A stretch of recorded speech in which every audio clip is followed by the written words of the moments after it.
Hello, my dear friends. I am so excited about today's episode. This is a really special one. You're going to get to meet a very, very wonderful woman, Wonder Woman, who has become near and dear to my own heart. And I'm really excited for you to really hear about her story and hopefully see for yourself in her story what's possible when you tune in and listen and trust yourself. Just adore Jennifer Conroy, and we'll share with you a little bit about her, and then you're going to get to meet her yourself. So really excited today. Jennifer Conroy has 20 years experience as a CPA. That's a certified public accountant, for those who didn't know, like myself. Basically, she is brilliant, all things numbers, money, finances, and has a lot of experience in taxes as well. And what's interesting is she really had a deeper soul calling and decided to listen and pursue that inner calling and that purpose. And what is so cool is that Jen finished was certified in the Life Designer Coaching Certification Program. It's a program that I have for transformation coaches, and she has now started her own business.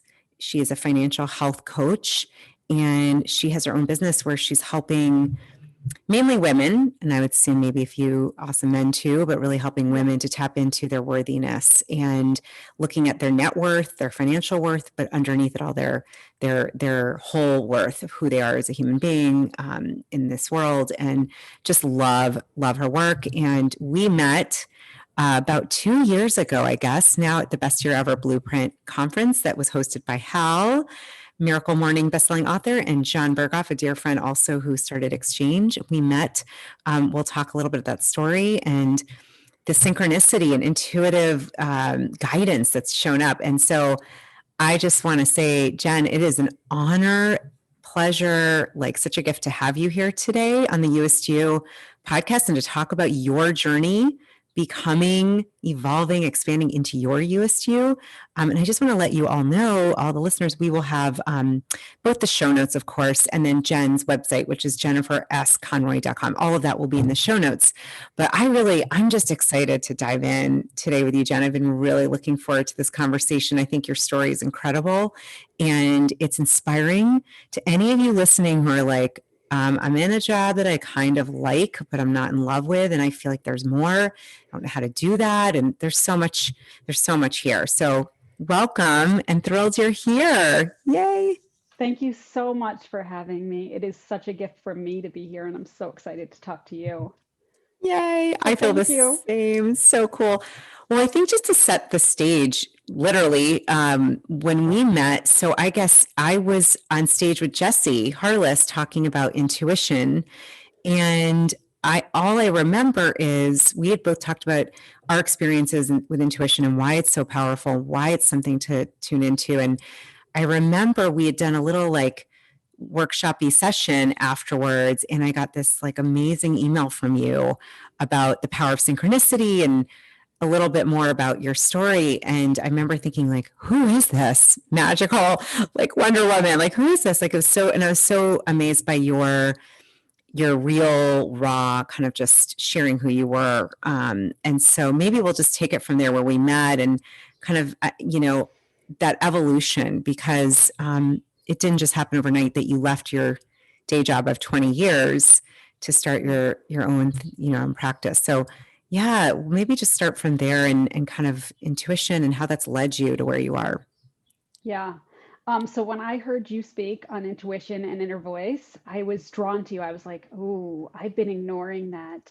And then Jesse had talked about the number 22. And for me, that was a number I avoided like the plague. Jesse had talked about, for him, it was a compass. It kind of guided him. And I would avoid it. Like I would avoid sitting in a chair that had the number 22 or stopping the clock at 22. So I avoided it because it was tied to this really hurtful, painful relationship I was in. So I thought if I avoided it, I avoided that pain that brought up. And when I heard you talk about inner knowing and then Jesse about the number 22, I realized in that moment, I was like, it's time to let go of that 22, because that 22 brought me to the seat right here, Mm. who I am today. And I wouldn't be who I am today if it wasn't for that painful experience. I wouldn't be as strong as I am today. So that moment, I even turned to my husband who was at the event with me, and I was like, oh, it's time to let go of that number, which he didn't even know I held on to. So Wow. that was a big turning point. I mean, there's been a lot of turning points, but that one definitely was. Yeah. Yeah.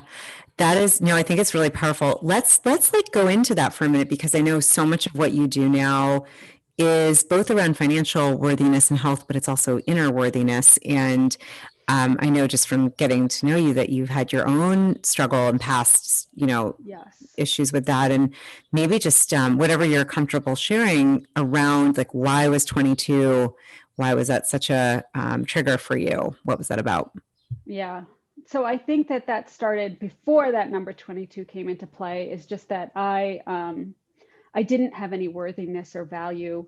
Mm. Um, and it started probably when I was in high school. I mean, when I talk about people's money story, I always say it starts at their first memory, their first memory around money. And I think that's where my story is. Like, I could tell you a story from kindergarten where I had that feeling of I'm not enough.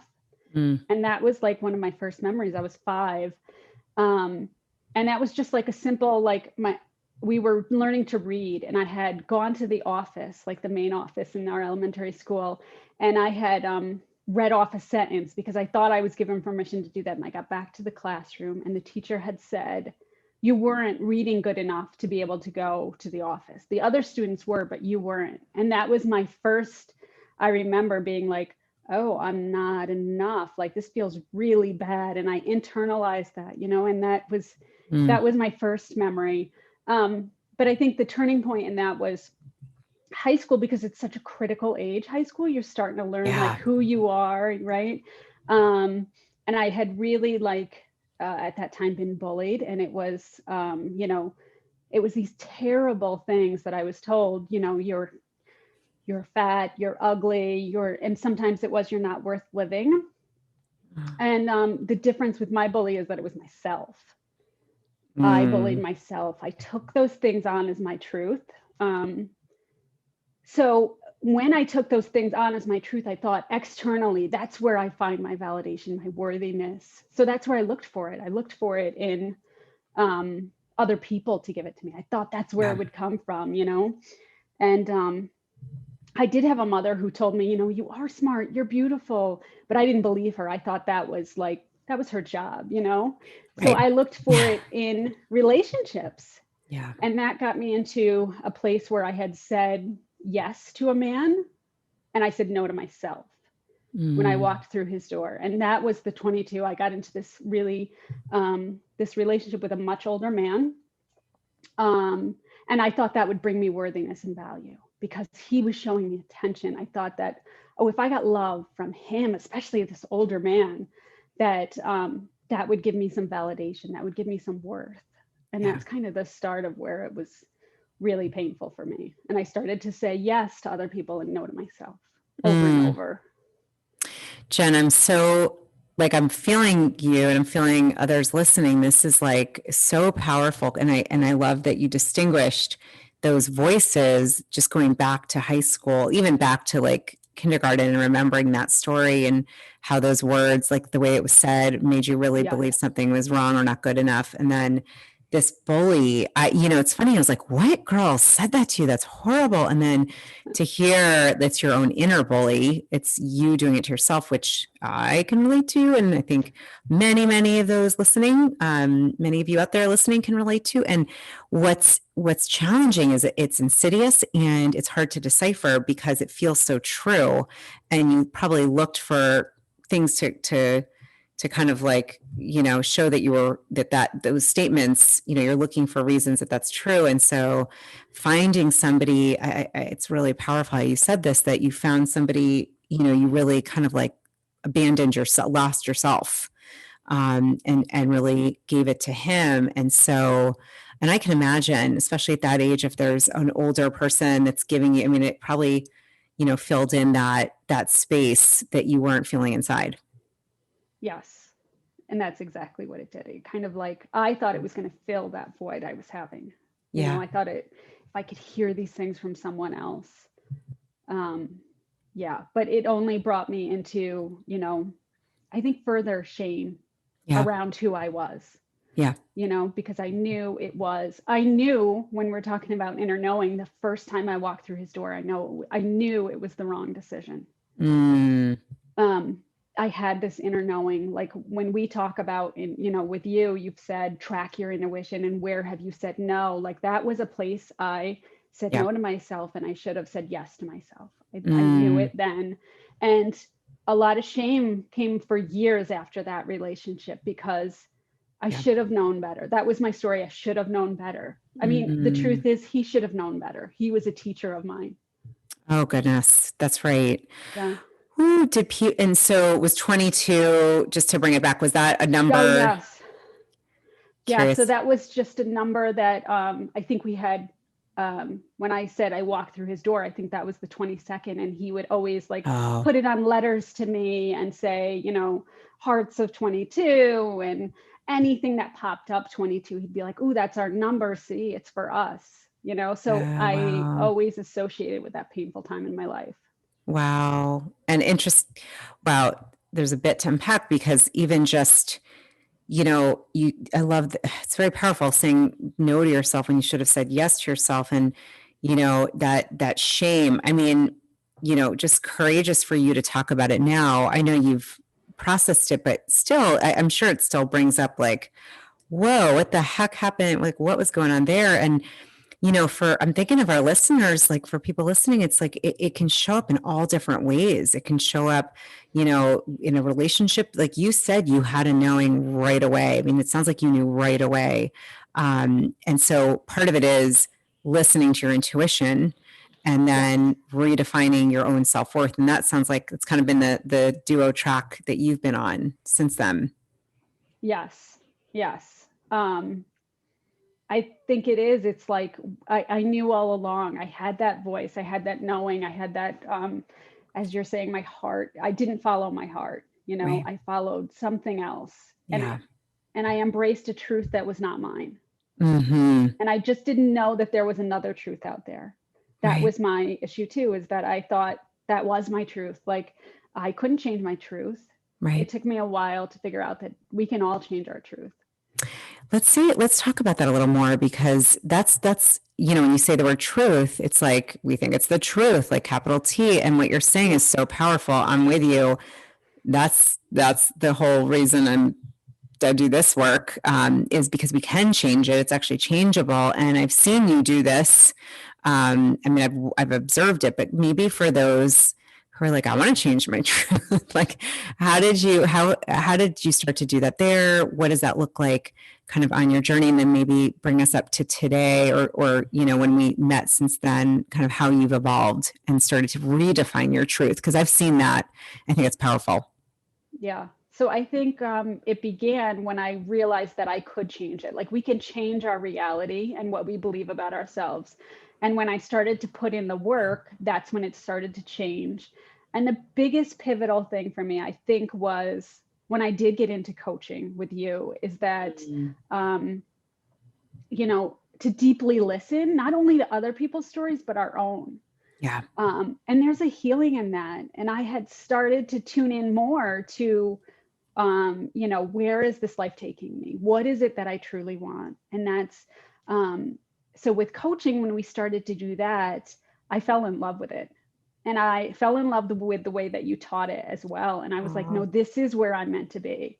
Because with my corporate job, I remember going into big meetings that were supposed to lift us up. And for me, I remember walking out of those meetings going, I need to leave this place. And not that there was anything wrong with it. There wasn't. It just wasn't for me. It wasn't my place. Yeah.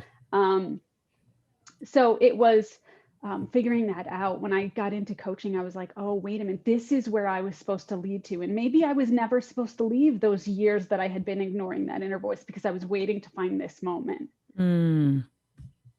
Yeah. So again, just tuning into that inner knowing. Yeah.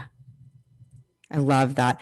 First of all, I'm so touched, and it's really, it's amazing and beautiful to listen to you and what you've moved through and gone through. And I think that, a couple things. It's like when you start to notice and trust your inner knowing, like that in itself is its own aspect. And I know you've done a lot, as you said, you've done a lot of inner work, which is so crucial because we've got to be aware and awake. And I have to say, it was amazing to be part of that journey with you with the coaching. And it sounds like asking those deeper questions, learning how to do that for yourself, but others, really kind of, it like cracked open what your inner kind of soul's yearning was. And what I love, and this is something I think is so important. It's like there have been breadcrumbs. Like you didn't lose Yeah. the experience with finance and money. It's like you've taken that and bringing it with coaching and bringing it with intuition. And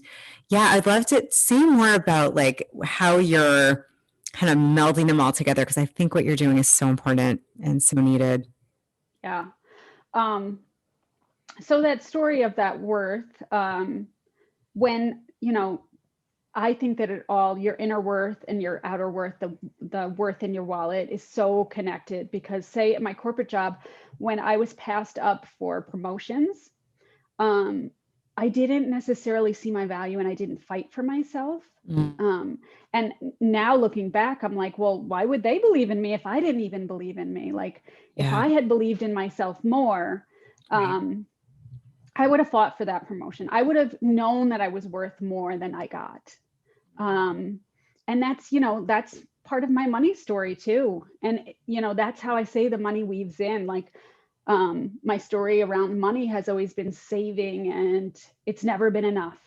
Right. So it's like that not enough feeling has been weaved into my money story. Like no matter how much I saved or how much I made, it was never enough. But then when I got into coaching and I saw my true value, I could understand that my worth was there in the bank and in myself. So I think they truly interweave. I hope that somewhat answered your Oh question. yeah, no, this is so I mean, oh my gosh, I feel like Jen, this is so powerful. The space where I think money, and worthiness and feeling enough, like it's so connected. And I know actually from just even getting comments from people who are like, can you talk more about this? Like what we're talking about, I think is so important, because it can be very easy to look at your accounts, look at the money in your wallet, look at the money you have, and then make a statement.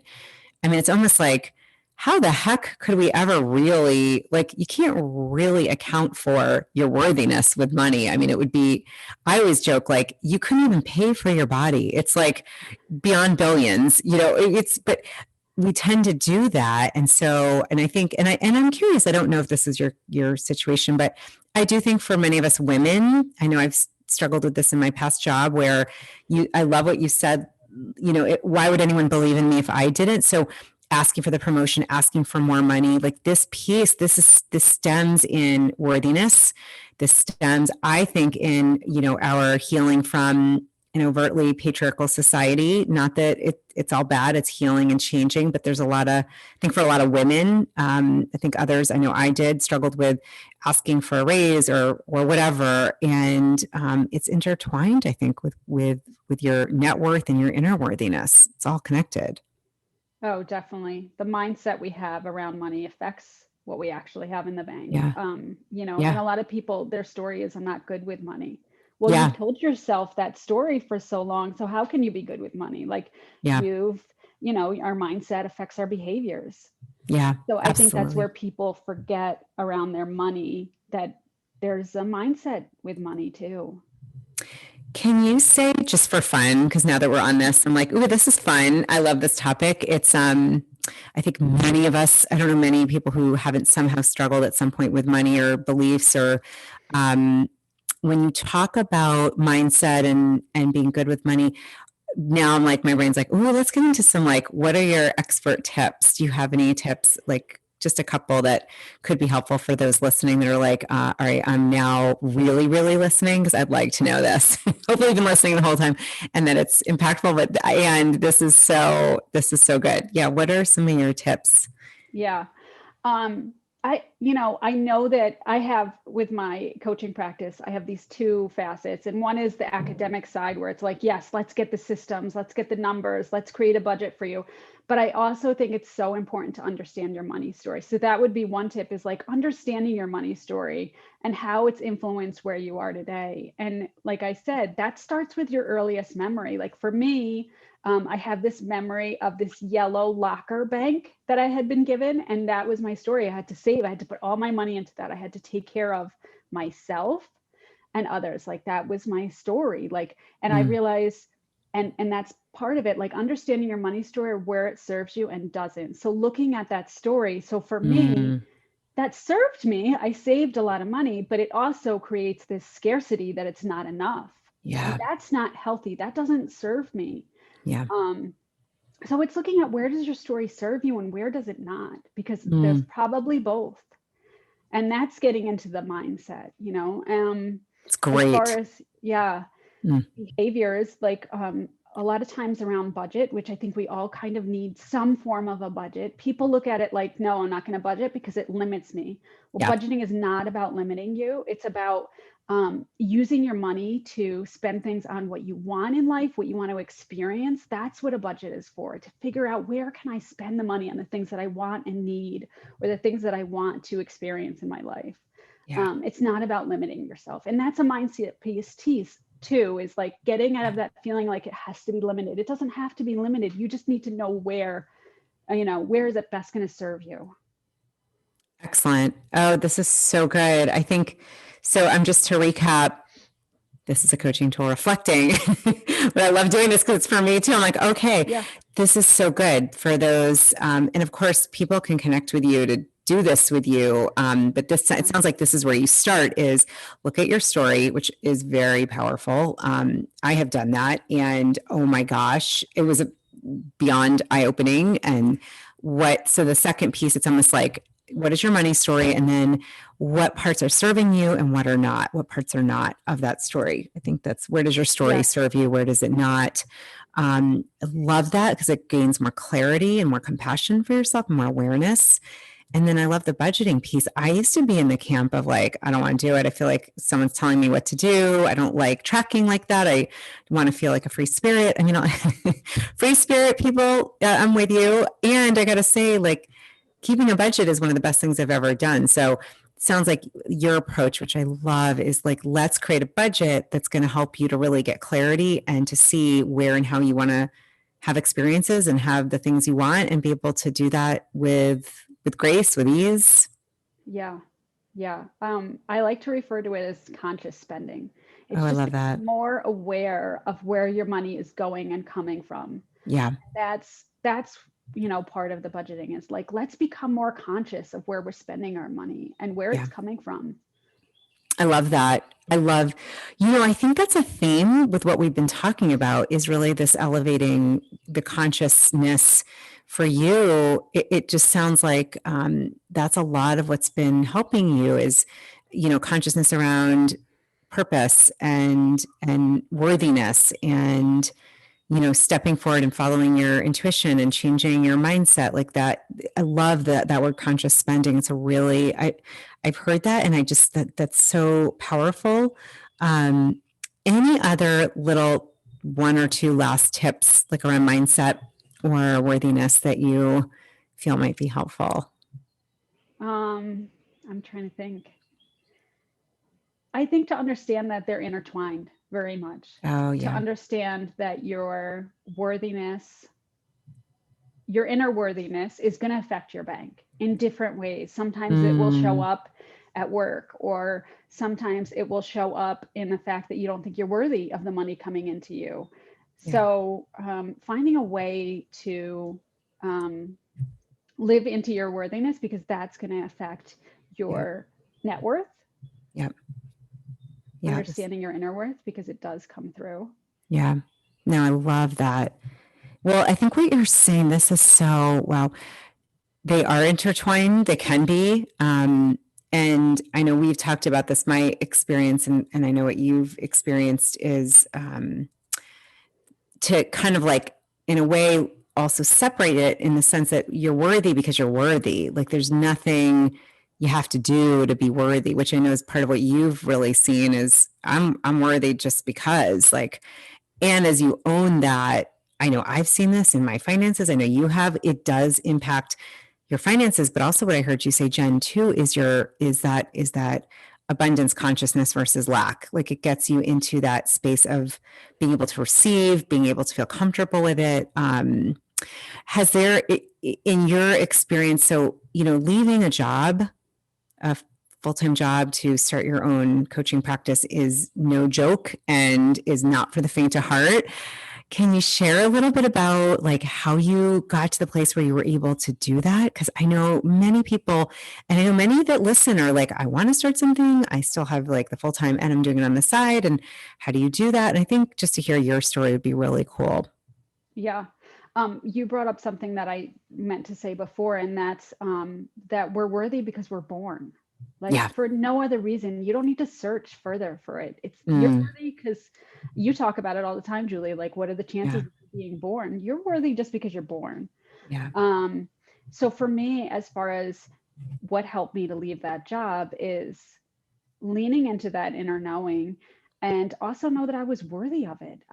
There was Mm, a value, like I'm valuable and I can do this. It was believing in myself that I was able to do it. And of course I crunched the numbers, of course I have to do that part too, where I look at like, what is it that I can really survive on, yeah. and it was understanding that that was okay. I didn't have this scarcity mindset anymore where I had to stay in a safety place, because that was part of my story as far as leaving my job was if I stayed where I have this salary, there's a safety, but there was also an unhappiness. And when I Yeah. leaned into that inner knowing, I was like, no, I could be happier. And it's like, Mm, and the money wasn't as important when I mm. lived into that happiness and I found the joy in what I was doing. Awesome. That, Wow. No, that is so powerful because you really shifted from that scarcity mindset. And that is to get to that place, having talked about the story, kindergarten and then this relationship. I mean, that's a lot of transformation in a lifetime to then get to the place where you're okay, crunch the numbers, as you said, but realized like, that you're valuable and have value to share and made a whole life choice around that to step into those gifts, those skills, those talents. That takes a lot of courage, Jen. I think just hearing you share it to me, the importance of intuition and leaning in on that, it sounds like that's a big piece for you.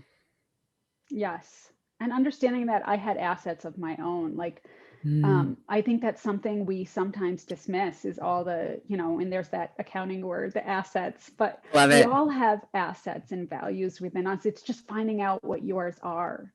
And that's what I did. I was like, wait, I do have assets. I do bring value. And like you said, finding what Yeah, what you're pulled to. absolutely.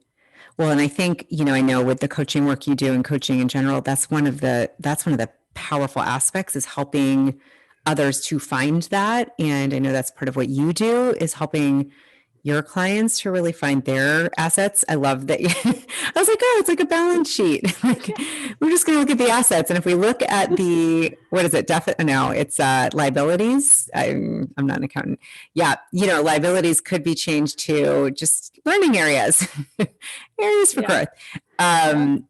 Maybe, I'm curious before we do wrap, I'd love to the piece around intuition. I think it's something that keeps coming in as this golden thread. It was the thing that you said you knew right away with this person that you had a relationship with. It was there. It was there when we connected from best year ever. It's been Yeah. there all along. Are there practices you use, or what helps you to stay connected? How have you developed your intuitive muscle or your faith and trust muscle in it? Because I think it's a superpower that we all have. Yes. Yeah. And I think that's something I didn't realize that I had that wisdom already inside of me. And I think that's something you teach all of your students Mm, and you've taught me. And it's to pause and listen to it, like to take mm, time to really just give it a chance. Because when we jump into decisions, a lot of times we're ignoring that inner knowing. And I think that's why, sometimes with food, and you can relate to this, like we'll compulsively do it because if we stop and pause, Yeah. then we might not do it. So I think that's what's helped me is like taking a pause and just listening, just taking that time to listen. And Yeah. for me, it took a little bit longer than I would have liked to really stop and listen and follow it. But it's definitely pausing with Yeah. any decision, pausing and giving yourself time, because the wisdom is already there. Yeah. It's always been there. And when I realized that, that's when things changed for me. Amazing. You know what's underneath that too is even giving yourself the time, Jen, was realizing you're worthy of that time. There's the Yes. worthiness again. Yes.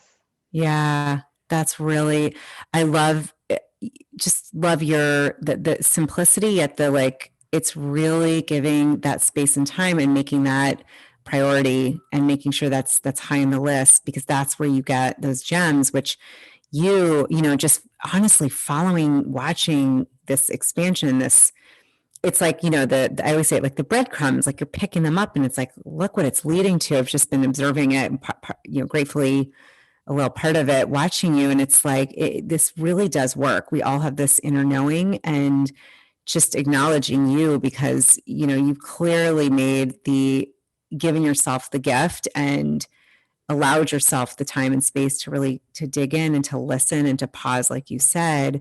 And as you just said before, it's made all the difference. And now you have this, your own coaching business where you can help people around worthiness, and both financial but also inner. And it's amazing. I know this is not easy to do, trust me. And those listening, if you've ever started a business, just leave a little note. And this is also on YouTube, so you can leave a note. What's your experience with that? Because I'm going to tell you, this is not for the faint of heart. It takes something. It takes a lot of courage, a lot of courage and faith and surrender. And I know that's something you've really just giving yourself the grace and space to do. Yeah. And I love how you talked about the breadcrumbs, because that points out how we're all on a journey. It's always a journey. Like worthiness will always be something that I will have to work through. It's never like, oh, you hit a point where you see your value and that's it. I mean, I'm going to always be on this journey, and that's what life is. It's, I'm building on it. You talked about it, growth. And that's what it's been for me, is a journey and growth and something I will always have to work on. Yeah, that's just such a good point. I got to say this because I think, and I get in this too, it's like, okay, I've had some some shifting and transforming, and my sense is it might go down and become something that it's like, oh, that's funny. I thought I wasn't worthy there. It might do that. Yet it sounds, and I know for me, it doesn't mean that it's like going away forever. It just means that the relationship with it changes, and you're able to see it, spot it, notice it, feel it, realize I'm not my thought. I'm not that, I even if I feel not worthy. I think that's a good point, because anything that we're working through oftentimes, like you've done, and this is something I believe I see too, is the thing that's been most challenging is often what you're here to help people with, to serve, to teach, to help with. So just beautiful how you're using, it's kind of the medicine for you has been moving through these issues yourself and now helping so many other women as well. Yes. Definitely. Amazing. All right. Well, I always like to ask, as you probably know, and I want to give a shout out to Jen. I forgot to do this in the beginning, but before I ask you about your heart flare, because it's coming, I want to give a heart flare to Jen. We had, if for those of you who like tune in religiously, and if you're not a religious USU podcast listener, that's cool too.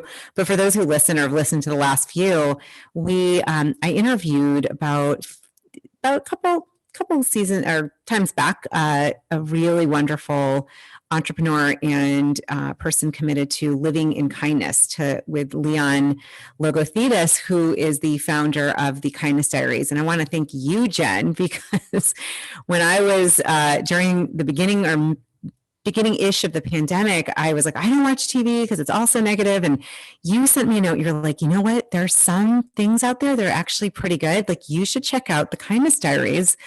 And because of you, I became obsessed. I love that series. My son got into it, my daughter somewhat, like it became such a gift and really like upped my kindness quotient, my, all of that. And so because you had mentioned that, I ended up reaching out and we had him on this podcast. So I want to thank you because that was all of your listening to your intuition and saying, Julie, there are some really good shows that might actually uplift you. And so that's one thing. And just want to acknowledge you in general for this journey that you've embarked on. I just am like, props, hugs, high fives, kudos. It takes a lot. And I think it's such an inspiration. And for those who've been listening, like seriously, connect with Jen. You can get all of the information. We have all the information below, but really let us know, like, what are you seeing for yourself here? Because it is something that it takes energy and it takes faith and courage to kind of hope the net will appear. And the net has definitely been appearing for you as you took the leap. So, all right, that was my 2 heart flares. So, heart flares, anything in your heart is like, I did not say this yet. And I'm just going to give you a moment if you have anything. And if not, that's fine too. Yeah, it's so interesting what you just brought up because I had thought about what my heart flare would be like as we're talking, and it was around kindness. And, Leon teaches others about how to be kind to each other. And my heart flare is like, how can you be kind to yourself? That's where we all need to start, is how can we be kind to ourselves? And that's what I would leave people with is, we talk about love languages, and sometimes people look for someone else to give them that love, but that love can come from within you. So my thing would be kind to yourself. Learn how to love yourself first. Yeah. Beautiful. That is so, oh my gosh, that's so beautiful. That is actually one of the main quotes on my whiteboard. I have all kinds of things like words and quotes. If you got nothing else, people, soul family, I'm sure you got a lot, but that question, how can you be kind to yourself, is game changer. Beautiful. Beautiful. Yes. I am so grateful. This was so fun to talk to you. And I'm so honored to watch what's happening and to just be a part of, to gratefully, like, just, it's an inspiration to see how you've been tuning in and listening and going for it and shifting your mindset to that of, it's like to that of worthiness, and you're valuable. And of course you are. And abundance, and just shifting it all enough so that you could actually leave something you liked to really create something you're in love with. It's just beautiful. Thank you, Julie. And thank you for being one of my compasses in this journey, because you truly have been, and I'm so grateful for you. Thank you for having me. Oh my goodness. Thank you. Well, I'm just going to say to everyone listening, this is like so heartfelt. I'm like, oh my God, Jen, I need a big hug. I wish we could. We're on Zoom, so we can't really, but virtual. Thank you. That's a gift. I will say that having we all have the inner compass, and then of course, hopefully finding those around you that can help you navigate your own compass is important. I believe in that too. And I'm honored and grateful you listen to your inner wisdom. And this is just a little like push, an invitation for anybody listening, tuning in. Please, please, please start to make that time, like Jen said, take the time to listen, to pause, to just tune in, because you have information in you that is from a very high intelligence, love-filled place. I'm going to get all woo on you, but it's true.